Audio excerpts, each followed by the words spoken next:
Australia's story didn't start with European ships on the horizon or maps being drawn in faraway capitals. It began tens of thousands of years earlier with one of the world's oldest continuous cultures, First Nations people, whose deep connection to the land stretches back over 65,000 years. They navigated vast deserts, lush coasts, and dense forests without compasses or roads, shaping the continent through knowledge, innovation, and tradition passed down over countless generations. Long before the rest of the world knew this land existed, they were mastering its rhythms, reading its skies, and weaving their lives into its landscapes. So, how did these first Australians transform and sustain a continent for millennia, and how has their legacy endured into the present day? Over 65,000 years ago, long before the first human settlements in Europe or the Americas, people arrived on the continent that would become Australia. This staggering time span predates many of humanity's earliest milestones elsewhere. Across its vast regions, more than 250 distinct language groups emerged, each reflecting unique ecological knowledge, laws, and cultural traditions tied to their country. Aboriginal communities had intricate systems for managing their environment and social relations.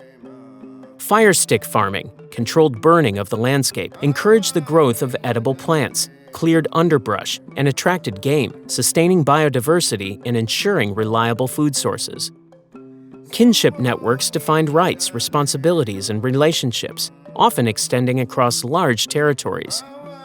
Oral histories, passed down through countless generations, preserve the memory of ancient events while serving as practical records of seasonal cycles, migrations, and survival strategies.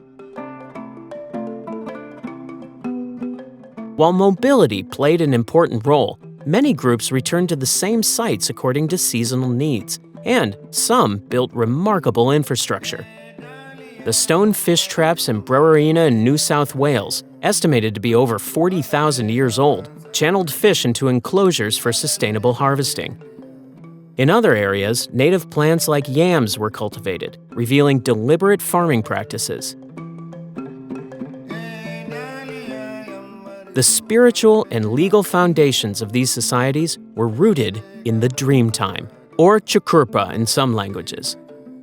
These living systems of knowledge explain the origins of the world, encode laws, map the landscape, and guide moral conduct, binding people to land, waters, and ancestors. Scientific evidence suggests the first Australians may have lived alongside now extinct megafauna such as the Diprotodon, a giant wombat-like creature the size of a car. They were also among the world's earliest astronomers, using the night sky as both a calendar and a navigational map. Their very arrival was a feat of maritime skill, achieved through sea crossings from Southeast Asia, requiring advanced boat building and a deep understanding of winds, tides, and currents. In 1974, the skeletal remains of a man, later known as Mungo Man, were unearthed near the dry bed of Lake Mungo in New South Wales. Radiocarbon and other dating methods placed him at more than 42,000 years old, the oldest known human remains in Australia. This single discovery rewrote not only the timeline of human occupation on the continent, but also global perspectives on how early humans migrated and developed culture far from Africa. His body had been placed on its side, arms folded across his torso, and then sprinkled with powdered red ochre. This mineral pigment, sourced and transported for the burial, marked the earliest known use of ceremonial pigment in the world, predating similar practices found in both Africa and Europe. Nearby in 1969, archaeologists had uncovered another set of remains, those of a woman who became known as Mungo Lady. Analysis revealed that her body had been burned after death. Then, the bones were crushed and reburned before burial. This is the earliest known example of cremation anywhere in the world, a clear sign of ritual behavior and an organized approach to honoring the dead. Together, Mungo Man and Mungo Lady's burials reveal that people living tens of thousands of years ago on this continent held structured beliefs about life, death, and the afterlife. They had the capacity for symbolic thought, a grasp of ceremony, and a strong sense of communal identity. Far from being a simple act of disposal, these burials show deliberate choices, materials gathered from the landscape, and a process carried out with precision. The use of ochre would have required knowledge of where to find it, methods to grind it into powder, and an understanding of its cultural and spiritual meaning. Similarly, cremation required control over fire and a shared set of customs that defined how the body should be treated. These practices challenge past assumptions that ancient Aboriginal societies were static or lacked complexity. In reality, they show emotional depth, advanced planning, and an already well-established worldview. The area around Lake Mungo offers yet another window into the daily lives of these ancient peoples. In 2003, researchers uncovered a series of more than 450 human footprints pressed into hardened clay, dating back around 20,000 years. Preserved by chance, they capture a moment where men, women, and children moved together across the landscape. Some footprints suggest people were walking, others running. One set appears to show a man sprinting faster than most modern Olympic athletes. They are a direct physical trace of individuals who lived in a vastly different environment, and they bridge the immense gulf of time with a human presence that is unmistakable. After decades of scientific care, Mungo Man was returned to his ancestral lands in 2017. His repatriation was not just the return of ancient bones, it was an act of respect toward a culture that had honored him long before written history. Across the Australian continent, the land itself had long been read like a map, only instead of ink on paper, directions were carried in song. These pathways, known as songlines or dreaming tracks, describe routes taken by ancestral beings during the Dreamtime as they shaped the form of the world. Mountains, rivers, waterholes, and even the behavior of animals are explained through these journeys. They are at once a spiritual record, a body of law, and a practical guide to moving through vast and often challenging terrain. Each verse in a song marks a landmark, a change in direction, or the presence of water or food. By singing in order, a traveler could move hundreds of kilometers without a written map or compass. The same song might be known across different language groups, each translating their part while preserving the sequence. This allowed people from distant regions to share in sections of the same ancient story, ensuring that the route and its meaning were preserved for generations. In some cases, these tracks stretched for thousands of kilometers, linking coastal communities with those deep inland. The night sky was not separate from these paths, it was a continuation of them. Aboriginal astronomy provided a mirrored map above, where constellations reflected the shape of the land below. Stars and dark spaces signaled the right time to travel, to hunt, or to gather certain foods. The position of the Milky Way might tell a community when emus were laying eggs, or when a particular fruit was ripe. One of the most famous constellations, the Emu in the sky, is not marked out by stars at all, but by the dark dust clouds that run through the Milky Way.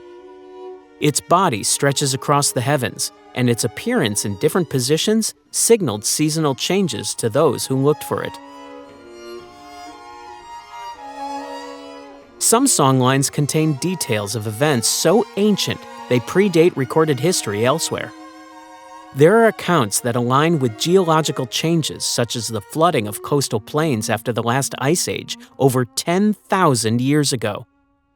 These are not framed as history in a Western sense, but as part of continuous cultural knowledge, woven into the same fabric as law, ceremony, and survival skills. The strength of this system lay in performance and memory. Law was sung, science was danced, geography was told as narrative. Unlike written records, locked in one language and dependent on materials that decay, oral transmission allowed this knowledge to endure through environmental shifts and cultural continuity.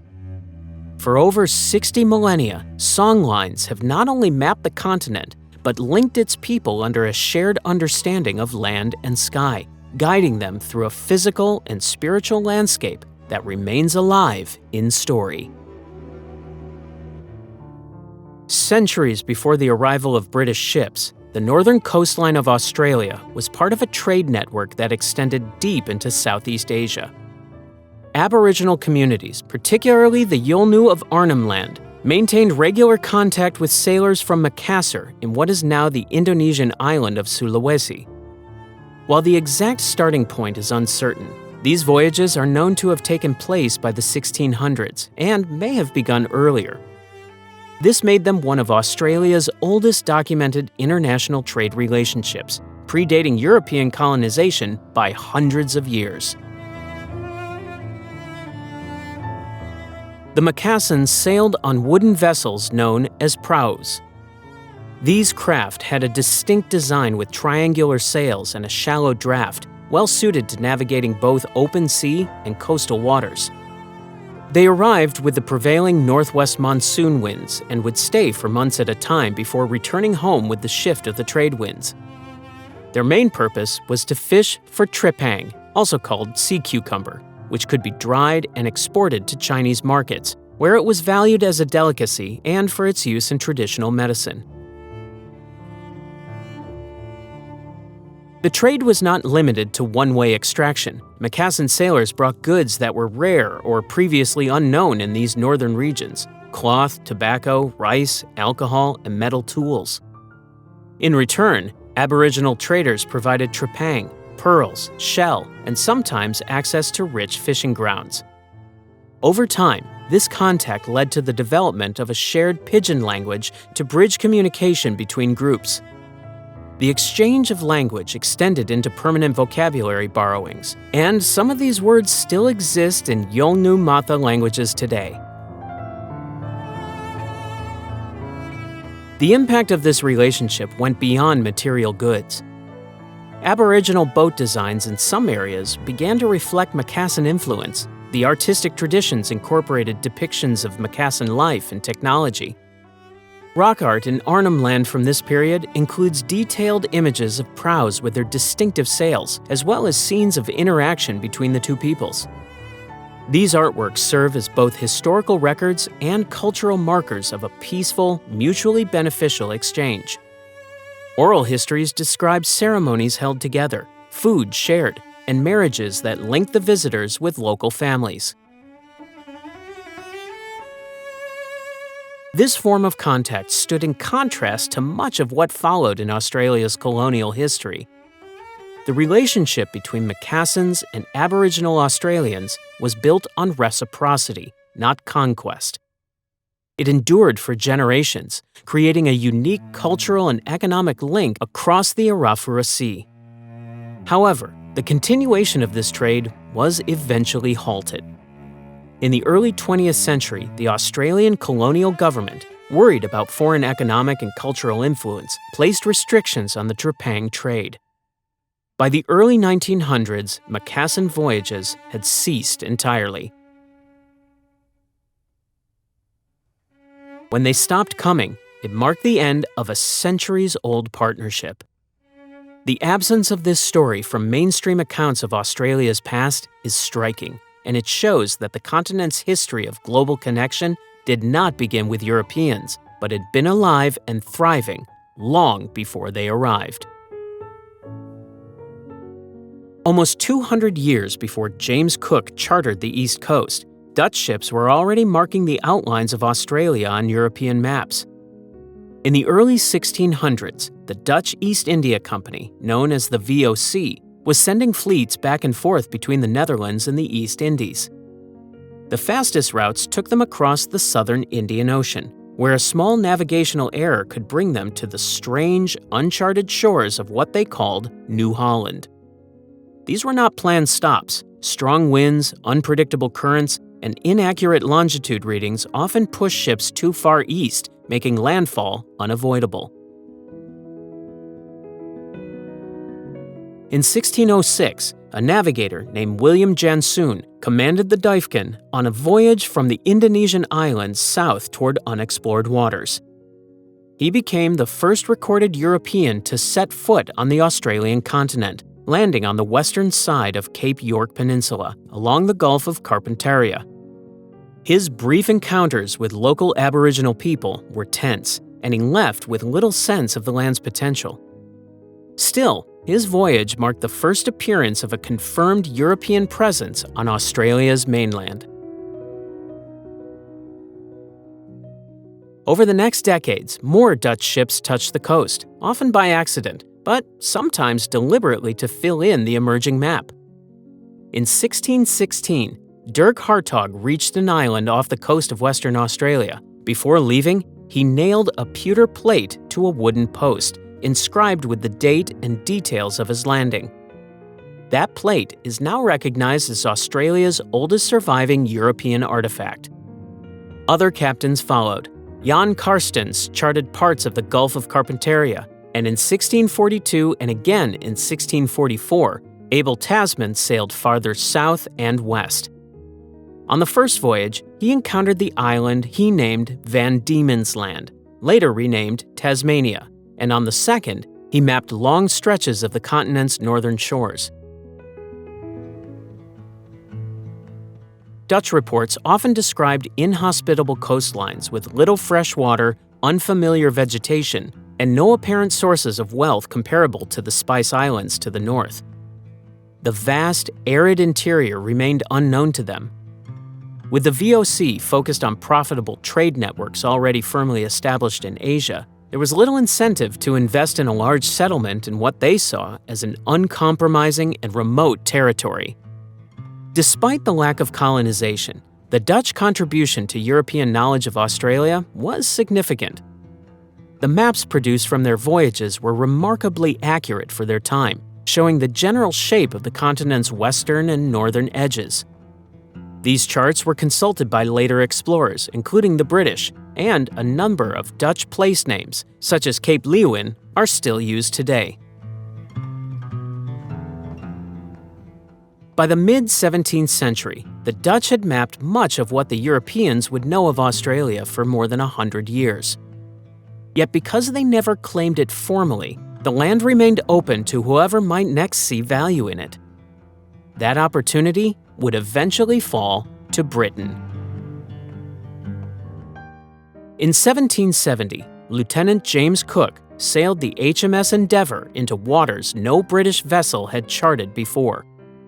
To the public, he was leading a scientific voyage on behalf of the Royal Society. His stated objective was to observe the transit of Venus from Tahiti, a rare astronomical alignment that allowed precise measurements of the solar system scale. The celestial event was an important pursuit for astronomers in multiple nations, and using it as a pretext gave his journey scientific credibility that drew little suspicion. But there was another set of instructions, kept sealed until after the measurements were completed. These orders, issued by the Admiralty, directed Cook to head south in search of the fabled Terra Australis Incognita, the Great Southland, that many in Europe believed lay undiscovered in the Southern Hemisphere. If he found new territory that was unclaimed by another European power, he was to take possession of it in Britain's name. The timing was deliberate, with concern that France or Spain might attempt their own claim. After fulfilling his astronomical duties at Tahiti, Cook sailed west to New Zealand, mapping its coastline with accuracy, then turned towards the east coast of the Australian continent. Over several months, he charted bays, headlands, and river mouths, naming many of them from the deck of the Endeavour. His charts remained in regular use for decades due to their detail and reliability. By mapping each section and recording safe anchorages, he laid down the groundwork for future voyages to follow his route. Cook reached Botany Bay in late April, encountering the Gweagal people. Initial contact was tense and led to one of the first recorded violent exchanges between Indigenous Australians and Europeans. The British interpretation of the land as sparsely populated or unused ignored the dense and long-standing occupation by Aboriginal communities. Relying on the doctrine of terra nullius, Cook proceeded under the legal fiction that the land belonged to no one. Sailing north, Cook documented each major feature until, at Possession Island in the Torres Strait, he formally claimed the entire east coast for Britain. It was a symbolic act carried out without the consent or even the knowledge of the many nations who already lived there. This moment initiated the legal and political basis for British colonization, eventually bringing the First Fleet in 1788 and setting off a wave of displacement, conflict, and transformation that would reach every part of the continent. More than 2 centuries later, in 1992, the High Court's Mabo decision overturned the principle of terra nullius in Australian law. It recognized that Aboriginal and Torres Strait Islander peoples had prior ownership and continuing connection to their lands. That legal shift acknowledged what had been disregarded when Cook opened his sealed orders, reinforcing that this initial act of possession was as much about imperial ambition as it was about exploration. In January 1788, 11 ships entered Botany Bay after a voyage of more than 8 months from Britain. Known as the First Fleet, they carried over 1,400 people, including 778 convicts, a garrison of Marines, and the officers appointed to establish Britain's first penal colony in the Pacific. The British government saw the settlement as a way to relieve overcrowded prisons and as a strategic foothold in the region, especially after losing its North American colonies. Botany Bay had been chosen from reports by Captain James Cook, but conditions on arrival quickly challenged those expectations. The site offered little fresh water, the soil was sandy and poor, and the anchorage was exposed. After a brief search, Governor Arthur Phillip moved the fleet north to a sheltered cove with a reliable stream. This location, which he named Sydney Cove, was within Port Jackson, land already home to the Eora Nation. The decision to settle here placed the newcomers immediately in contact and sometimes conflict with people whose ancestors had managed and lived upon those shores for thousands of years. The first months were defined by limited supplies and unfamiliar surroundings. Many of the convicts came from urban backgrounds and had no experience in farming or building with what were, to them, strange materials. Tools brought from Britain broke easily against the hard Australian soils. Shelter was scant, and tents or rough huts provided minimal protection from the summer heat or winter cold. The new agricultural plots produced poor yields, and imported seeds often failed. Hunting provided only small amounts of food unfamiliar to the settlers' diets. Disease and malnutrition spread through the small community. With delayed supply ships, rations were cut repeatedly. Survival often depended on fishing in the harbor or gathering what edible plants could be found. Some of the settlers received assistance from Aboriginal people, learning about shellfish resources or edible roots, but relations were rarely straightforward. Disputes over resources, misunderstandings, and acts of violence created cycles of retaliation on both sides. The colony's domestic animals were few in number. 44 sheep, 7 horses, and 2 bulls landed with the First Fleet. Within a short span, most of them had died from disease or escaped into the bush, where they became the ancestors of Australia's first feral animal populations. With breeding stock diminished, the settlers relied even more heavily on imported provisions when they arrived. By the end of the first year, the settlement remained on the edge of failure. Yet the small beachhead at Sydney Cove endured, growing slowly into a permanent town. Its survival marked the starting point of what would become modern Australia for the colonists.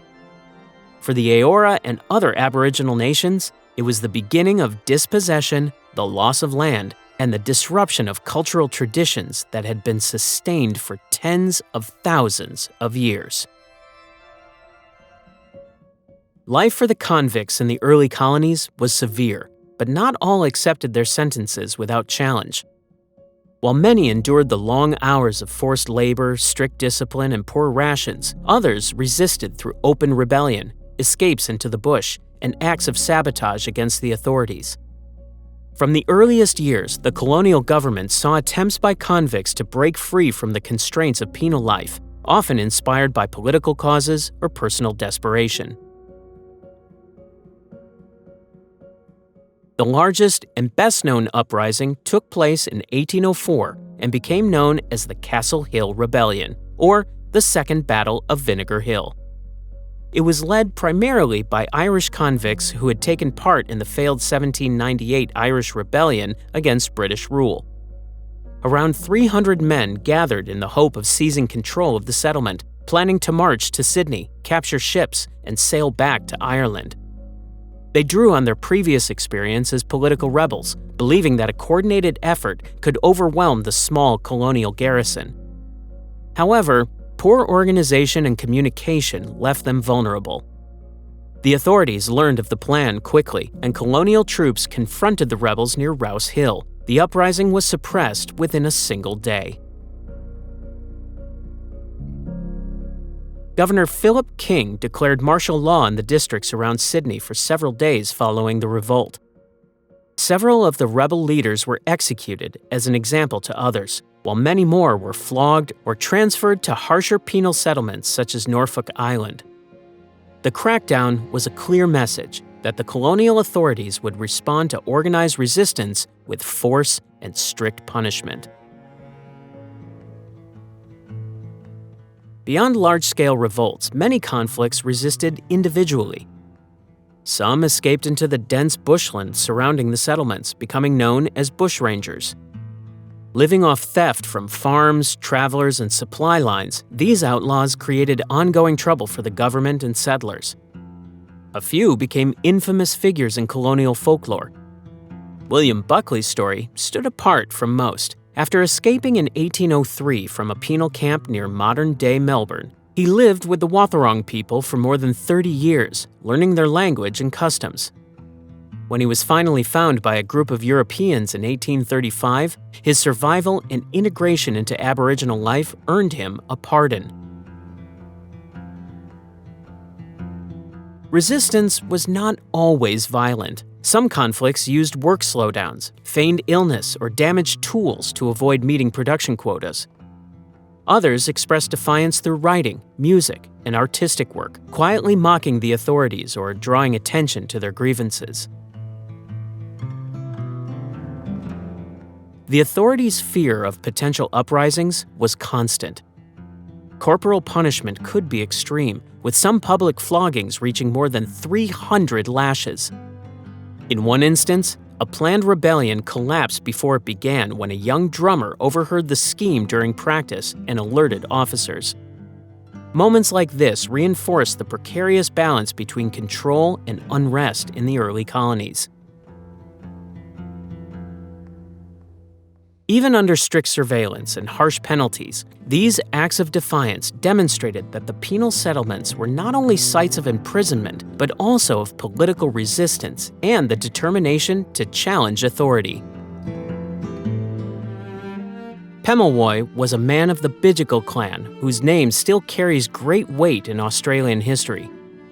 Living near the growing British settlement around Sydney, he witnessed the rapid expansion of a foreign presence that was cutting into his people's land, resources, and way of life. By 1790, just 2 years after the First Fleet arrived, he had begun to act decisively. His campaign was not a single confrontation, but a sustained effort over more than a decade. Farms and crops belonging to settlers were destroyed, isolated outposts came under attack, and his actions inspired other Aboriginal groups to take up arms in defense of their country. These were coordinated strikes aimed at making British settlement difficult and dangerous, not random acts of violence. Accounts from the time describe how Pemulwuy moved across the Sydney region with a shifting network of warriors, using intimate knowledge of the terrain to evade capture. He imposed constant pressure on the colony, forcing the British to divert much of their limited manpower to patrols and reprisals. By the standards of guerrilla warfare, it was effective. Settlers lived under constant threat, and the colonial government saw him as an obstacle to their plans for expansion. In 1797, during one of these clashes, Pemulwuy was shot several times and taken into custody. For most people of the period, such wounds would have been fatal, yet he survived and escaped only a short time later. Stories spread about his resilience, with many in his own community believing he possessed powers that made him impossible to kill in ordinary ways. To the colonial authorities, this made him all the more dangerous, and Governor Philip Gidley King gave clear instructions that he should be captured or killed. Over the following years, Pemulwuy continued to lead raids and coordinate resistance despite a growing bounty on his head. By 1802, his activities had drawn the attention of every level of the colonial administration. Sometime that year, he was shot and killed, most likely the result of betrayal or careful ambush. In a final act that underscored the violence of the colonial project, his head was severed and sent to England preserved in a jar for examination. To this day, it has not been returned, despite repeated calls from Aboriginal leaders for its repatriation. Though the British regarded him as a criminal, modern assessments place him among the most important figures in Australia's early frontier wars. His name now appears on schools, public places, and memorials, a recognition of his role as a leader who refused to accept foreign rule over his land and people. The fact that such organized resistance began almost as soon as settlement took root shows that Australia's colonization was met from the very start by determined and skillful opposition. In the early decades of the 19th century, Van Diemen's Land was undergoing rapid transformation. What had been the traditional country of the Palawa peoples for thousands of years was being converted into farmland and settlements by British colonists. This expansion came at the direct expense of indigenous communities whose hunting grounds, water sources, and seasonal food supplies were steadily destroyed or taken. The pressures brought on by these changes led to a period of violence now known as the Black War, which lasted through the 1820s until the early 1830s. Aboriginal groups resisted the takeover of their land with organized attacks on isolated homesteads and convoys, targeting livestock and destroying crops to disrupt the food chain of the settlers. The best-known leader to emerge from this period was Terranururu, also known as Walyer. She had been taken and enslaved by sealers as a teenager, but later escaped, bringing with her skills in handling firearms. With these, she trained and led bands of warriors, demonstrating that Aboriginal resistance could make effective use of the same weapons the colonists relied on. The colonial government responded with escalating force. Retaliatory raids, mass killings, and the destruction of entire camps became common. By 1830, authorities attempted what they considered a decisive measure: the Black Line. This was an immense military operation involving over 2,000 soldiers, police, and civilian volunteers. They formed a continuous human chain stretching across settled districts of the island, moving forward in an attempt to drive every remaining Aboriginal person towards the Tasman Peninsula, where they could be captured. The operation consumed vast resources, but it failed to achieve its main goal. very few indigenous people were actually caught, yet the disruption it caused deepened the humanitarian crisis. By the close of the Black War, the impact was catastrophic. The Aboriginal population of Tasmania had been reduced by more than 90% compared to its size before British settlement. The causes were multiple: direct violence, exposure to introduced diseases, and the destruction of the environmental resources on which the Palawa economy and culture depended. The few survivors were taken under official orders to Flinders Island. They were told this would provide protection, but the conditions were harsh, food was inadequate, and most died within a few years. The language used by officials of the time leaves little doubt about the intentions behind these policies. Government correspondents even used the term the extirpation of the natives to describe what was taking place. For many decades, this period was described in public accounts as a tragic but accidental outcome of settlement. Today, with the work of historians and the voices of Indigenous Tasmanians, it is recognized as an organized campaign of frontier warfare and forced removal that fundamentally reshaped the population and culture of the island. In the winter of 1838, a group of 11 armed settlers rode into the district near Myall Creek Station in northern New South Wales. The Wurundjeri people, a clan of the Gallipoli, were camped nearby. These men, women, and children were not engaged in any conflict. Some were working for stockmen in the area, and many had been seeking safety after violent clashes elsewhere. On June 10th, the settlers approached under the pretense of moving the group to another station. Accepting this, the Wurundjeri were tied together in small groups and led away from their camp. What followed is one of the most recorded acts of frontier violence in Australia. Away from witnesses, the captives were attacked with swords and knives. The killings were methodical, leaving no survivors among the 28 people taken, many of them women and children. To conceal what had been done, the attackers piled the bodies together and set them alight, reducing them to ash and bone fragments. Such acts had occurred across the frontier, but they were rarely documented and almost never punished. This time, the events came to the attention of the authorities. The station manager, horrified by what had taken place, informed the police. Several of the suspected perpetrators were arrested and sent for trial in Sydney. The first trial failed to secure convictions due to lack of witness testimony that a colonial court would accept, but the Attorney General pursued the case again using more specific charges. In the second trial, 7 of the men were found guilty of murder and sentenced to death. Their hanging in December 1838 marked the first time in the colony that Europeans were executed for killing Aboriginal people. The decision caused outrage among many settlers. In letters, newspapers, and public meetings, some colonists argued that killing Aboriginal people was a necessary part of securing land for grazing and farming.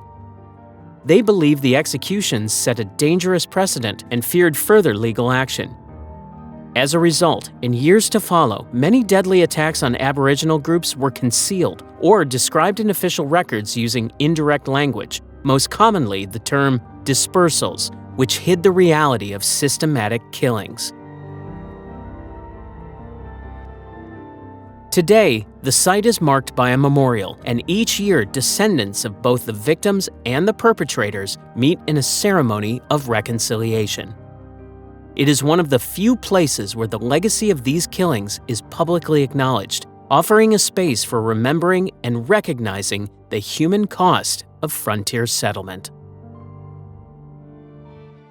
During the gold rush years between the 1850s and 1860s, ships arriving into Australian ports carried not only prospectors from Europe and America, but tens of thousands from southern China, especially Guangdong province. For many of these arrivals, the voyage was funded through family pooling resources or debt agreements, motivated by both the promise of gold fields and the push of hardships at home. Political unrest, high taxation, and rural poverty had left opportunities limited in their villages, and the Australian diggings offered a rare chance at economic mobility. Once in the colonies, Chinese miners often set themselves apart from European diggers, not as a matter of social choice, but of survival. Groups organized into work parties would focus on abandoned claims or ground dismissed by others as unproductive. Using systematic methods, such as washing through previously worked soil with precise water control, they could recover gold missed in earlier rushes. This skill, honed from labor-intensive agriculture in China, meant steady yields even from overlooked sites, but it also led to growing resentment from other miners who saw it as unfair competition. In the tent settlements that sprang up near goldfields in Victoria and New South Wales, Chinese communities created familiar structures of daily life. Stores stocked imported goods alongside basic tools, herbalists offered traditional medicines, and seasonal festivals maintained cultural ties. Markets sold vegetables uncommon in the British diet, adding variety to what were otherwise bland rations on the diggings. Language, religion, and culinary traditions were consciously preserved, giving these enclaves a strong sense of identity amid harsh and often hostile surroundings. That hostility built into violent tension in many places. European miners, facing falling returns, blamed Chinese parties for taking work or undercutting claims. Cultural differences, from methods of living to unfamiliar appearance and dialect, fed prejudice that soon translated into political action. Colonial legislatures passed laws imposing special taxes on Chinese arrivals, restricted their landing at certain ports, and even required passes for movement between diggings. Enforcement was uneven, but the message was clear. The Chinese presence was seen as a problem to be contained. The most notorious eruption came from the Lambing Flat riots of 1860 and 1861 in what is now young New South Wales. There, mobs of European miners attacked Chinese camps repeatedly. Hundreds were assaulted, possessions and tents destroyed, and many were driven from the area entirely. Though arrests were made, convictions were rare, and the events reinforced the vulnerability of Chinese miners across the goldfields. Despite this, many made lasting contributions. Those who stayed after the rush years often turned to market gardening, using intensive cultivation methods to supply fresh produce to fast-growing mining towns and later to urban centers. New vegetables and planting techniques entered Australian agriculture through their efforts. In regional cities such as Bendigo and Ballarat, heritage from this period remains visible in historic processions, elaborate Chinese temples, and museum collections, testifying to the resilience of communities who endured both opportunity and hostility on the goldfields. By the middle of the 1850s, Ballarat and Victoria had become one of the most productive goldfields in the Australian colonies. Thousands of miners from across the world worked claims there, but the way the colonial government regulated the gold industry had created deep frustration. The mining license system required every prospector to pay a fixed fee whether or not they actually found gold. Inspections were frequent, and police conducting them were often accused of taking bribes, destroying equipment, or using intimidation. For many miners, the license was less a permit to work than a constant reminder of authority they had no say in. These tensions built through repeated clashes between miners and the police. Meetings were held, petitions sent, and local leaders called for reform. Little changed. In late 1854, matters escalated when several miners were arrested after a public protest about the murder of a fellow digger, for which the authorities failed to act against the suspect. Anger over this, combined with the long-standing grievances about licenses and corruption, convinced some that direct action was the only option left. In the last days of November, about 150 miners moved to a site known as Eureka Lead. There, they began constructing a crude barricade from timber and earth. This makeshift stronghold became known as the Eureka Stockade. Inside, they organized watches, drilled for defense, and hoisted a flag designed for the movement, a dark blue field marked by a white cross with stars, a design later called the Eureka flag. The stockade was both a physical barrier and a declaration that the miners no longer accepted the existing order.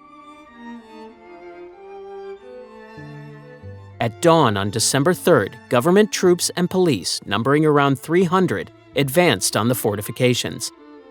The fighting was brief but violent. The defenses were overrun in about 15 minutes. At least 22 miners were killed in the assault, along with 6 soldiers. Dozens more on both sides were wounded. Survivors from the stockade were arrested and taken into custody, with many facing trial for treason. Public reaction to the crackdown shifted the political landscape. Reports of the killings spread quickly, and sympathy grew for those who had stood at Eureka. The license system, widely hated before, became politically untenable. Within months, it was replaced with the miner's right, a cheaper annual permit that also carried the right to vote. This connection between participation in economic life and political representation was new in the colonies, setting a precedent for future reforms. The Eureka flag outlasted its moment of battle. Smuggled away in pieces by women in Ballarat to protect it from seizure, it was later restored from those hidden fragments. Over time, it became a symbol taken up by trade unions, political activists, and protest movements. While the stockade itself ended in defeat, its legacy was that organized resistance, even against entrenched authority, could produce meaningful change. In Ballarat and far beyond, Eureka is remembered not just as a clash on the goldfields, but as a turning point in the shaping of Australian political life. For much of the colonial period, Aboriginal trackers were regarded as indispensable to survival and law enforcement in the Australian interior. Their ability to interpret minute traces in the environment surpassed anything European settlers could achieve. A scuff in the dirt, a bent blade of grass, the angle of a broken twig, these small indicators could be read as clearly as a map. Even over rocky or hard ground where no prints were visible, trackers could follow the faintest impressions left by a human or animal, sometimes over distances of many kilometers.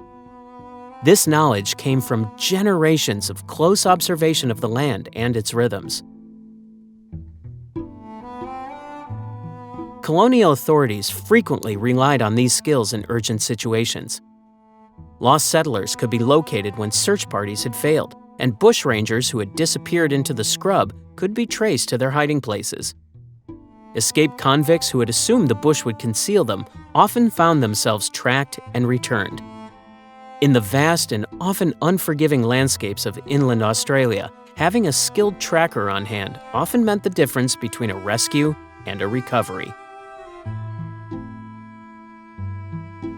Alongside this work, Aboriginal men were also recruited into the Native Police, a government-controlled paramilitary corps led by white officers. These forces were tasked with patrolling remote frontier areas, enforcing colonial law far from city oversight. However, their assignments often placed them in direct conflict with other Aboriginal groups, carrying out raids or punitive expeditions designed to suppress resistance to British settlement. This created a deep and lasting trauma, as members of the Native Police could be ordered to act against people from neighboring or related communities. Trackers themselves became legendary for the precision of their abilities. There are accounts of individuals identifying specific people purely from their footprints, noting unique features in the shape of a heel or the depth of a stride, even days after the person had passed by. One notable example from 1864 involved the case of a young boy, William Buckley, unrelated to the escaped convict of the same name, who was lost in the Queensland bush for 9 days. European searchers had given up hope, but trackers located him by following signs so subtle they seemed invisible to others. Despite the value placed on their work at the time, recognition for these contributions was minimal. Many trackers and members of the native police received poor or irregular pay, limited provisions, and no formal honor for their service. In official histories, their roles were often overlooked, with reports focusing on the colonial officers rather than the Aboriginal men whose skills had made the operations possible. In recent decades, there has been a growing acknowledgement of the legacy left by these trackers.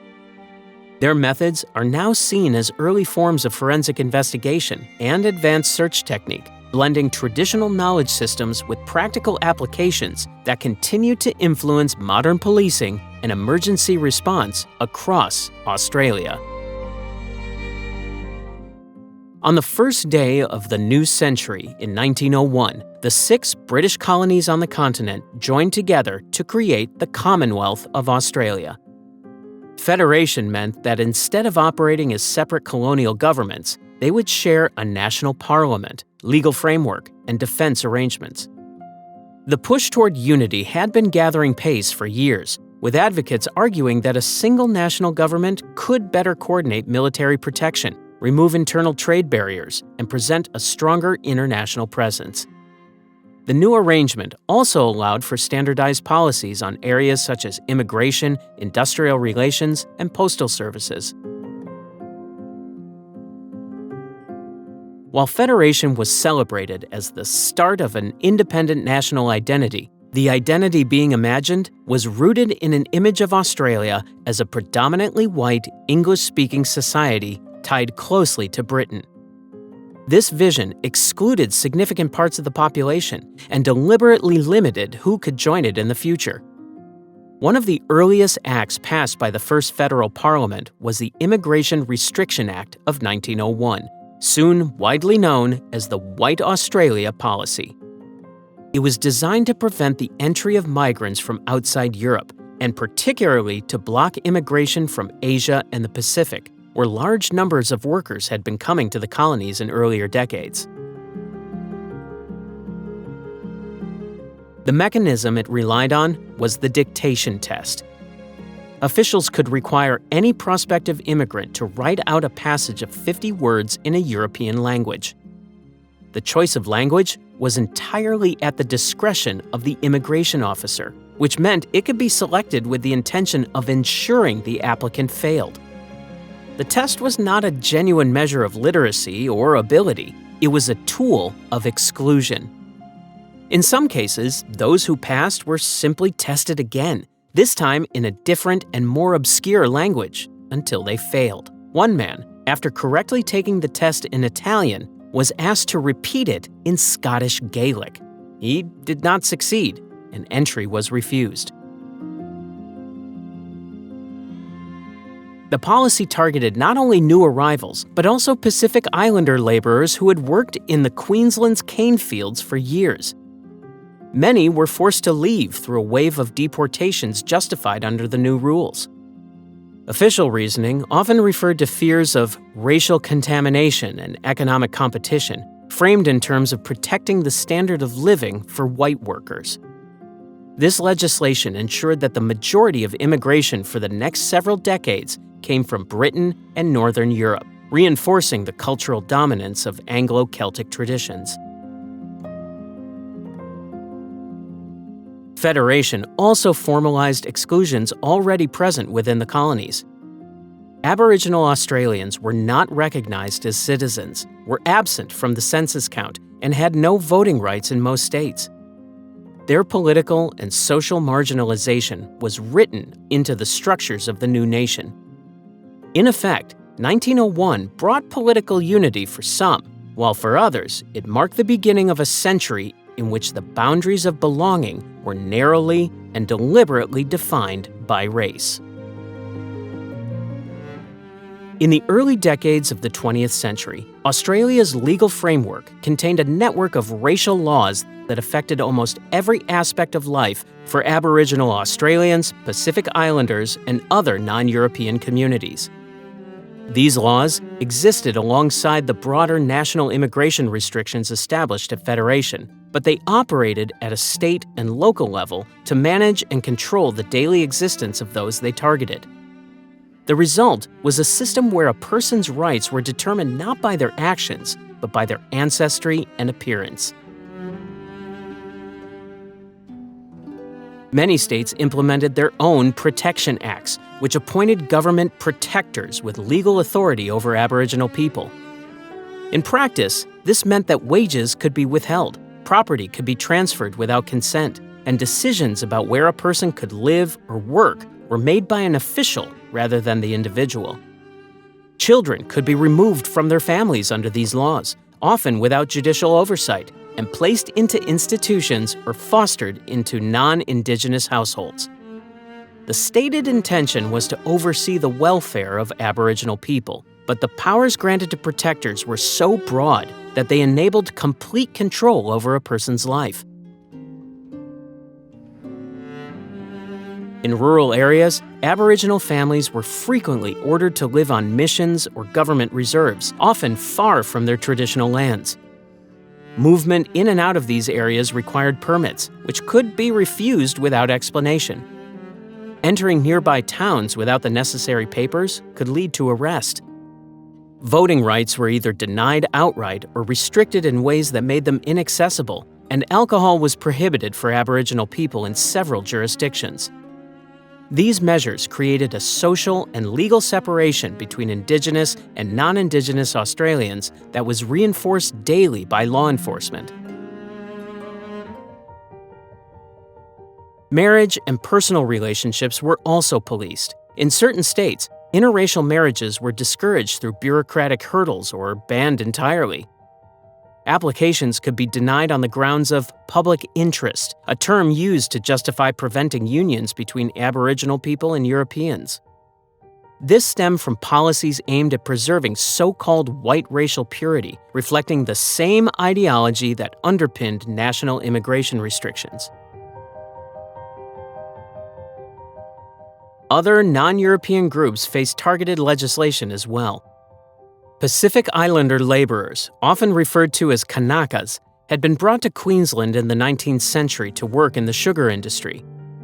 Under post-Federation policies, thousands were forcibly deported despite long-term residence and family ties in Australia. Those who remained were often subject to similar restrictions on movement, employment, and settlement. In Queensland, exploitation was especially visible in the pastoral industry. Many Aboriginal stockmen, whose expertise in managing cattle was unrivaled, were not paid in cash wages. Instead, they were given basic rations of food and clothing, while any earnings were supposedly held in trust by the government. Decades later, investigations revealed that much of this money had been mismanaged or never returned, a scandal now remembered as the stolen wages. Though consistently framed as necessary for protection or public order, these laws functioned as instruments of segregation, exploitation, and forced assimilation. Their legacy, economic marginalization, dispossession of land, and the intergenerational trauma of lost autonomy remains a visible part of life for many Aboriginal communities today. In 1915, less than 15 years after Federation, Australia found itself fighting in its first major war as a unified nation. The Gallipoli campaign was part of a wider Allied effort to secure a sea route to Russia by forcing through the Dardanelles, capturing Constantinople, and knocking the Ottoman Empire out of the war. On April 25th, Australian and New Zealand troops came ashore at a small, inhospitable cove later named Anzac Cove. Steep cliffs, narrow beaches, and well-prepared Ottoman defenses ensured that from the first moments, the operation faced enormous obstacles. Fighting quickly bogged down into a stalemate of trenches cut into rocky slopes under constant sniper fire and artillery bombardment. Conditions for the soldiers were as dangerous as the enemy fire. Extreme heat in summer baked the ground, while winter rains turned it into mud and flooded positions. Food supplies were limited and often spoiled. Water was scarce, and disease spread quickly in the cramped lines.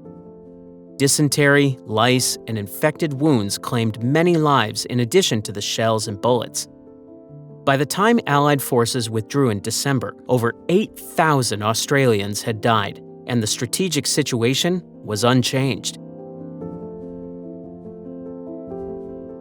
Yet, in the years that followed, Gallipoli came to occupy a central place in Australia's national story. The Anzac legend celebrated what were seen as distinctive Australian qualities shown in the campaign: mateship, endurance, and courage in hopeless situations. That legend was reinforced through commemorations, school lessons, and community events, transforming a costly failure into a tale of national pride. The myth does not dispute the soldiers' bravery, but it often omits the military errors and the fact the campaign itself achieved nothing of its intended aims. Some voices and perspectives were pushed to the margins. Aboriginal Australians fought at Gallipoli despite laws that restricted their enlistment, serving alongside others whose contributions were rarely acknowledged at home. From the Ottoman perspective, the campaign was remembered not as an Australian tragedy, but as a hard-fought and successful defense of their homeland against invaders, a defining moment in their own emerging national identity. The term ANZAC began as an army abbreviation for the Australian and New Zealand Army Corps. It later became so symbolic that Australian law restricted its commercial use, reflecting how deeply it had been woven into the national fabric.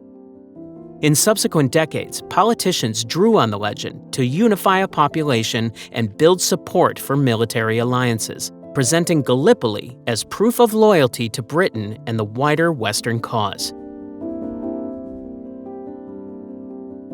Today, historians are examining Gallipoli with greater attention to its complexities. They place the soldiers' resilience alongside the reality of flawed planning, shifting political goals, and the high human cost. This broader picture includes accounts from nurses, Indigenous servicemen, and families who received news of losses. Through this lens, the legacy of Gallipoli is not simply about nation building, but about the intersection of memory, identity, and the selective nature of the stories a country chooses to tell. In the final months of 1932, a strange conflict played out on the open farmland of Western Australia's wheat belt. The Great Depression had hit farmers hard, and poor prices for grain made every head of wheat vital to survival. It was at this point, as crops were ripening, that thousands of emus moved through the region in search of food and water after their breeding season. These flightless birds, standing nearly 2 meters tall and capable of covering long distances quickly, began to eat and trample wheat fields across a wide area. The losses were devastating for farmers already teetering on the edge of ruin. Frustrated and unable to control the problem themselves, farmers turned to the federal government for help. Officials decided on a solution that, on paper, seemed decisive: send soldiers to the affected districts.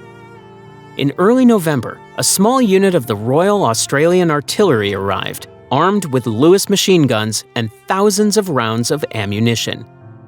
The plan was to use mobility and firepower to cull the vast flocks, clear the paddocks, and prevent any further damage before the harvest. The reality proved very different from expectations. The emus didn't behave like a single large target. Instead, they split into smaller groups, moving unpredictably through scrub and farmland. Their speed and agility allowed them to scatter before soldiers could get close enough for effective firing. Attempts to set ambushes often failed as the birds changed direction or passed out of range. In some cases, weapons jammed at crucial moments, and the soldiers returned to camp having achieved nothing. Over the next several weeks, the detachment moved from district to district trying to intercept the flocks. Thousands of rounds were fired, but the number of emus killed was a tiny fraction of the total population. Farmers continued to report widespread damage, while newspapers began publishing stories that poked fun at the operation. Headlines suggested that the birds were outsmarting the army, and soon the notion that the emus were winning began to spread. By December, the government decided the exercise was not worth continuing. The soldiers were withdrawn, and the idea of using the military for pest control quietly abandoned. In its place, authorities relied on less direct tactics, such as bounty systems and the construction of exclusion fencing, though neither provided a complete solution to the problem. In later years, one of the soldiers quipped that if there had been medals for bravery, every emu would have earned one. The Great Emu War, as it came to be known, has since taken on a kind of legendary status in Australian popular history. While it is often remembered as a humorous episode, the underlying story speaks to the desperation of rural communities during the Depression, the challenges of managing wildlife in a vast landscape, and the occasional mismatch between government plans and real-world conditions. The emus, oblivious to the headlines, continued to roam the wheat belt long after the troops were gone. On the morning of February 19, 1942, the northern Australian port of Darwin became the target of a large-scale air attack by Japanese forces. The assault was part of a broader strategy in the Pacific War to weaken Allied bases and supply routes. By 8:58 a.m., the first wave of bombers and fighters swept in over the harbor and airfields. Within minutes, heavy explosions erupted across the waterfront. 8 ships were sunk or badly damaged, fuel stores ignited, and large sections of the town's center were reduced to rubble. At least 235 people were killed, though reports at the time varied, and some historians suggest the true toll may have been higher. The Japanese strike force was the same carrier fleet that had attacked Pearl Harbor just 10 weeks earlier. Some of the same pilots took part, using similar surprise tactics designed to overwhelm defenses before a coordinated response was possible. The second wave of the attack arrived just before midday, targeting remaining ships, airfields, and military installations. Anti-aircraft guns returned fire, but the damage had already been done. With transport infrastructure crippled, communication lines severed, and aircraft destroyed on the ground, Darwin's ability to act as a northern defense hub was temporarily wiped out. The immediate impact on the civilian population was dramatic. Many residents fled south, joining long convoys of vehicles on the single road out of town. Others moved into makeshift shelters, unsure if further attacks were imminent. Military authorities acted quickly to impose strict censorship on news reports, limiting the information available to the wider Australian public. The scale of destruction was deliberately underplayed to avoid causing alarm in other cities. This meant that for many Australians, the full extent of the disaster was not widely understood until after the war. In the months that followed, Darwin experienced repeated raids. Between February 1942 and November 1943, the town and surrounding region were bombed over 60 times, making it one of the most heavily attacked places in Australia's history. These ongoing strikes kept much of the population on edge and forced the evacuation of many non-essential personnel. Defensive measures were stepped up, with new airfields constructed inland, anti-aircraft positions expanded, and Allied forces concentrated in the north for the first time on such a scale. One incident during the first raid underlined the ferocity of the attack. The SS Neptuna, moored in the harbor and laden with ammunition, was struck by bombs. When the cargo ignited, the blast could be heard hundreds of kilometers away. The explosion tore through nearby ships and rained debris across the waterfront, adding to the already heavy loss of life. The attacks on Darwin shattered the widely held assumption that Australia's distance from major battle zones offered protection. In their aftermath, defense policy shifted sharply towards strengthening northern military infrastructure and deepening coordination with the United States, setting the stage for a permanent strategic partnership that would shape the remainder of the war and the decades beyond. From the late 19th century through the 1970s, government agencies working alongside church missions removed large numbers of Aboriginal and Torres Strait Islander children from their families. These removals were carried out under state and federal legislation that gave officials the legal right to decide where a child would live, often without requiring evidence of neglect or abuse. The policy was justified publicly as an effort to protect children from poverty or civilize them through assimilation into non-Indigenous society. In practice, it was aimed at dismantling cultural continuity, breaking the link between generations, and erasing language, traditional law, and community ties. Once taken from their families, many of these children were placed in government-run institutions or church missions. These facilities imposed strict routines, prohibited the speaking of Indigenous languages, and enforced the adoption of European customs. Others were fostered or adopted into white families, where their Indigenous heritage was often hidden from them entirely. Promises of care and opportunity frequently gave way to exploitation. Many endured physical punishment, emotional neglect, and sexual abuse. Separation from siblings was common, and contact with birth families was deliberately blocked. From the parents left behind, the loss was immediate and often permanent. Most were not told where their children had gone, and many spent decades searching without success. Large numbers went to their graves never learning what had happened. The grief, distress, and disconnection that began with one generation flowed through those that followed, influencing community structures, mental health, and social well-being long after the initial removals ended. This enduring impact is a major reason survivors and their descendants are referred to collectively as the stolen generations. In some of the most deeply damaging cases, children were told their parents were dead. It was not until adulthood, sometimes many decades later, that individuals discovered this was untrue and that their parents had been searching for them all along. These discoveries brought a mix of relief and further trauma as they revealed not only the loss of family, but the deceit used to enforce separation. By the latter half of the 20th century, survivors began organizing to demand an official response.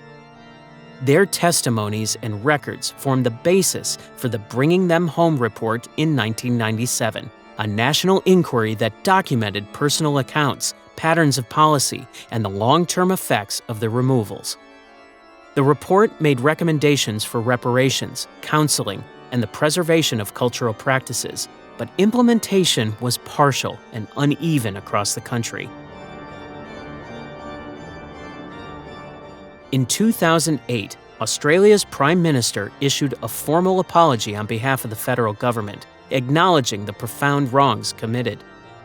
The moment was symbolic and widely welcomed, yet many argued that recognition needed to be matched by lasting legal, social, and economic reforms.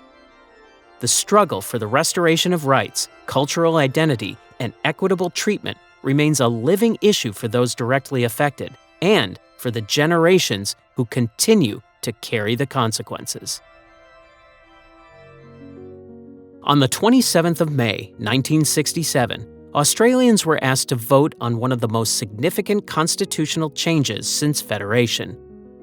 Two specific clauses in the Constitution singled out Aboriginal people in ways that either excluded them from national counts or denied the federal government the authority to legislate for them. This arrangement left responsibility entirely in the hands of the states, where laws varied enormously and were often discriminatory. In some places, restrictions on movement, employment, and property ownership were still enforced under state-based protection acts, and there was no uniform standard for rights or services. The referendum proposed removing these clauses. The First Amendment sought to give the Commonwealth power to create laws for Aboriginal and Torres Strait Islander people, just as it could for other Australians. The second aimed to include Aboriginal people in population counts for the national census. While this change might seem symbolic, census data influenced the distribution of funds, the planning of public services, and political representation, meaning Indigenous communities were effectively invisible in key measures of national life. The campaign leading up to the vote was notable for its breadth of support. Church organizations, trade unions, professional associations, and civil rights groups all advocated for a yes outcome. Publicity material played on themes of fairness and equality, often featuring prominent sportspeople, entertainers, and ordinary citizens speaking directly to voters.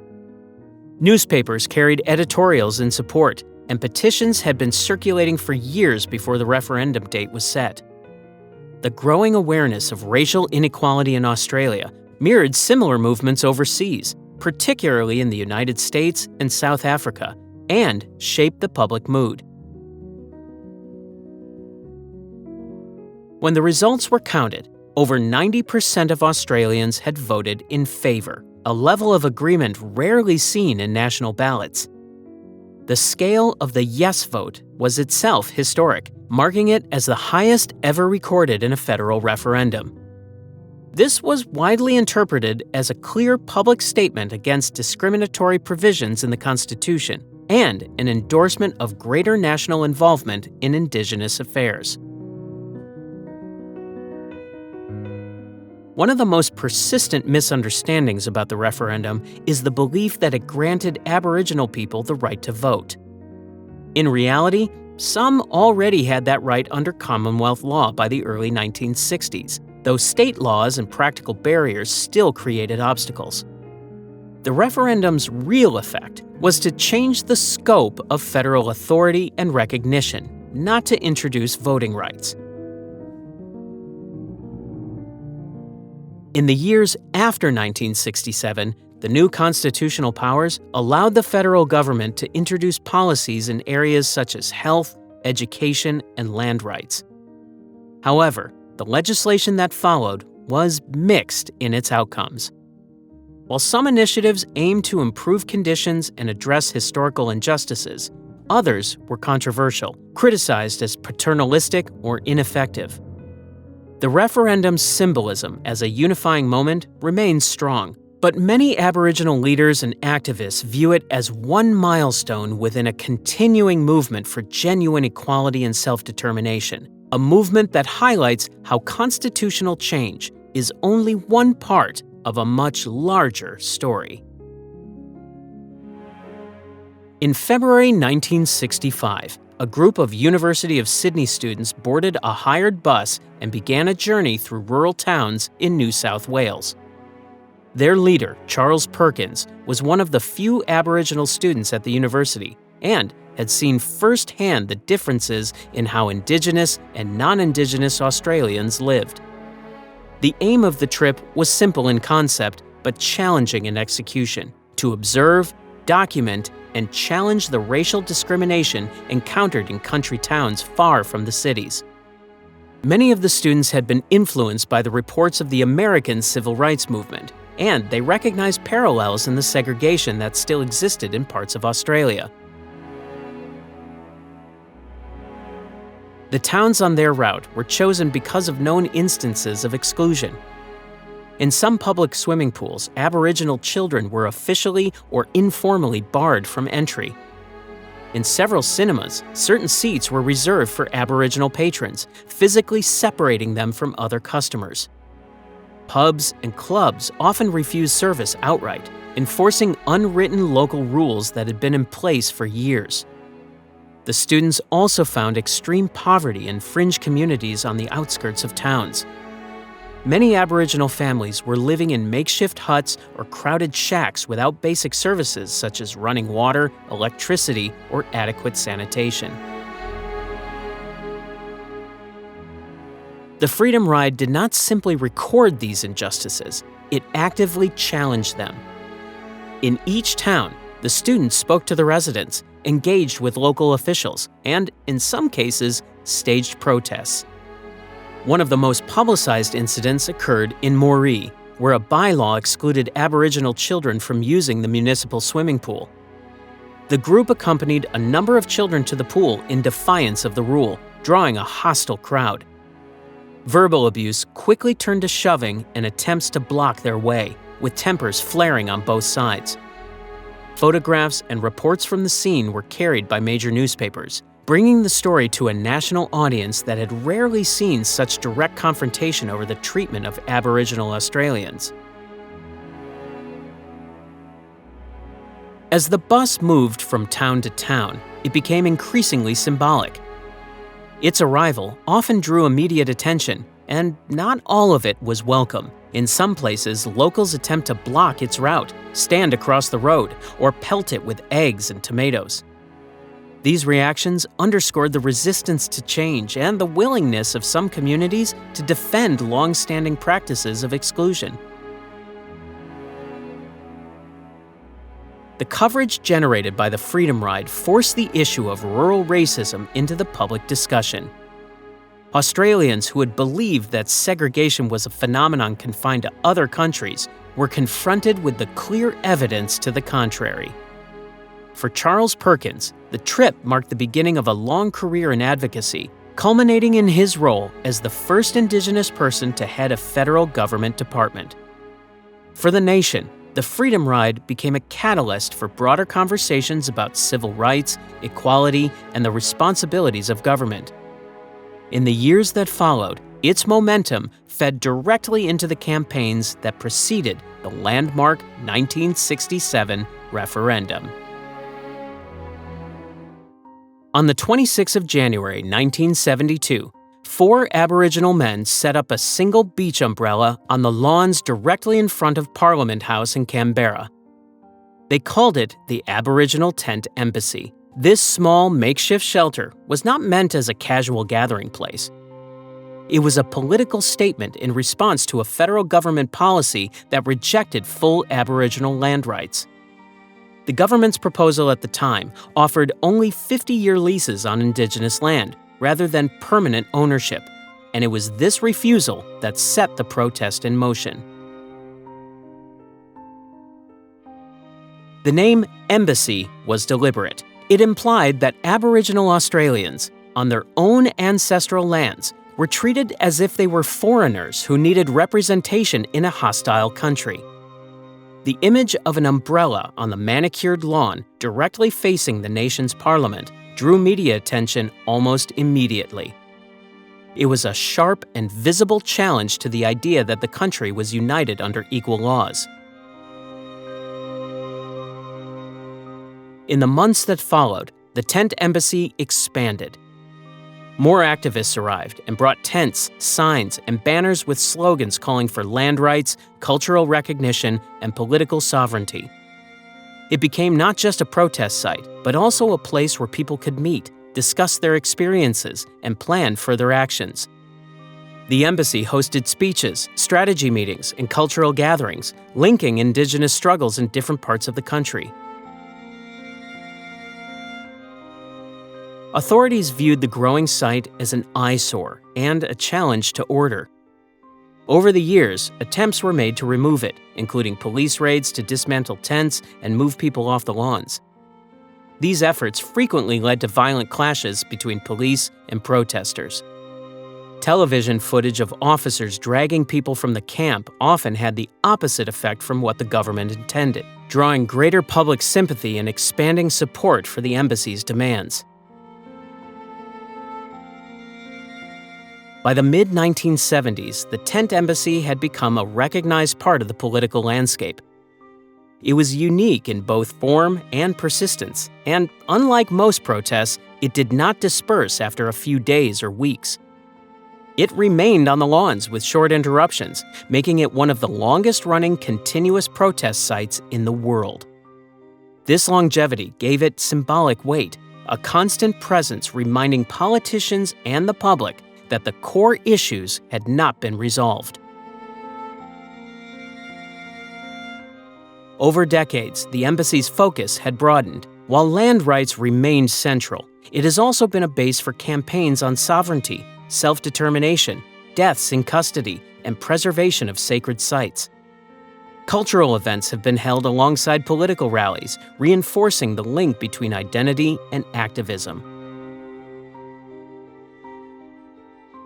Today, more than 50 years since it began, the Aboriginal Tent Embassy still stands in Canberra. Weathered signs, painted canvases, and the enduring presence of tents mark the site as both historic and alive. It continues to represent unresolved questions about ownership, recognition, and justice, its persistence underscoring the reality that these debates remain far from settled. Uluru is a vast sandstone formation in central Australia, rising from the flat expanse of the desert. For the Inagu people whose ancestors have lived in the region for tens of thousands of years, it is more than a striking landmark. It is a sacred place connected to Chukrupa, their law, culture, and spiritual beliefs, which links people, stories, and the land itself. The site contains rock art, waterholes, and ceremonial areas that hold deep cultural meaning, many of which are still used by the Inagu today. Despite this, for much of the 20th century, control of Uluru rested with the federal government, which managed it primarily as a tourist destination. Infrastructure like motels and campgrounds was developed near its base, and climbing the rock became a promoted activity, with little consideration for the cultural protocols of its traditional custodians. This disregard was not unique to Uluru. Across Australia, Aboriginal people were asserting claims to land in the face of the long-standing legal concept of terra nullius, the idea that the continent belonged to no one prior to British colonization. From the 1960s onwards, the land rights movement gathered momentum. Protesters and community leaders pressed for the return of traditional lands, challenging legal and political systems that refused to recognize pre-colonial ownership. Uluru became part of this broader struggle, both as a culturally significant site and as a symbol of the national debate over rightful custodianship. In 1985, that struggle reached a milestone. The Australian government formally handed back ownership of Uluru Kata Tjuta National Park to the Inagu people. The agreement that accompanied the handback was notable. It established a joint management system between the Inagu and Parks Australia. This arrangement meant that decisions about conservation, tourism, and access would draw both on Inagu traditional knowledge and contemporary environmental management.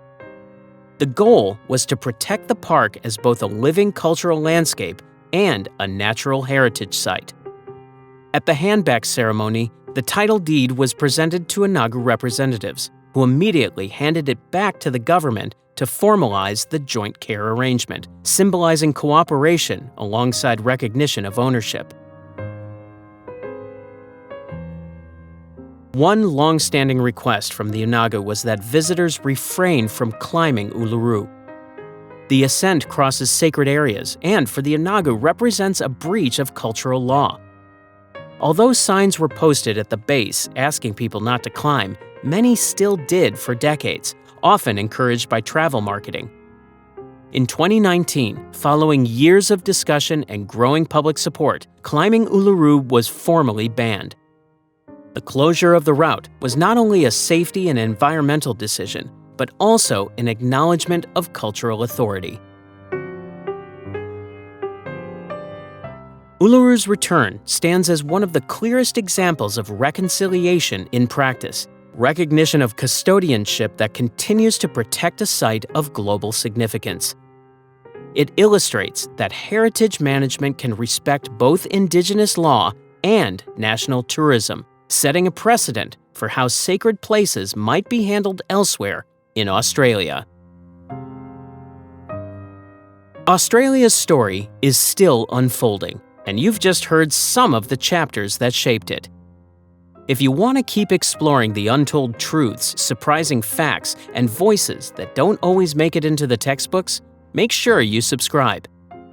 That way, you'll never miss the next chapter in the story we're all still writing.